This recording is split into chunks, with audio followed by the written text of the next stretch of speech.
इस बजट का 15% अल्पसंख्यकों पर खर्च कर देना चाहती थी नासिक में पीएम मोदी की हुंकार।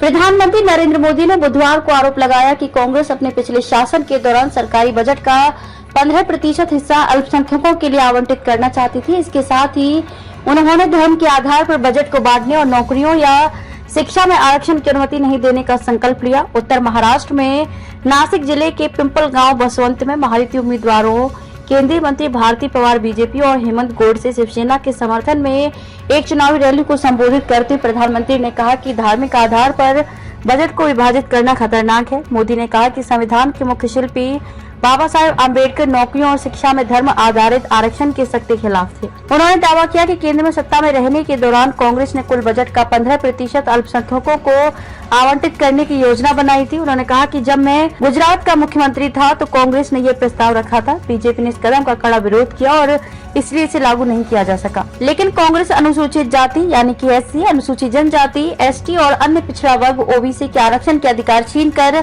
मुसलमानों को देना चाहती है। हर किसी के लिए कल्याणकारी योजनाएं। पीएम ने कहा कि मोदी समाज के वंचित तबके के अधिकारों का चौकीदार है और कांग्रेस को उनके अधिकार कभी छीनने नहीं दूंगा। मोदी ने कहा कि मौजूदा लोकसभा चुनाव एक ऐसे प्रधानमंत्री के चुनाव के बारे में है जो देश के लिए कई फैसले लेता है। प्रधानमंत्री ने कहा कि पिछले 10 वर्षों में उनकी सरकार ने हर धर्म के लोगों को मुफ्त राशन, पानी, बिजली, घर और गैस कनेक्शन प्रदान किए हैं।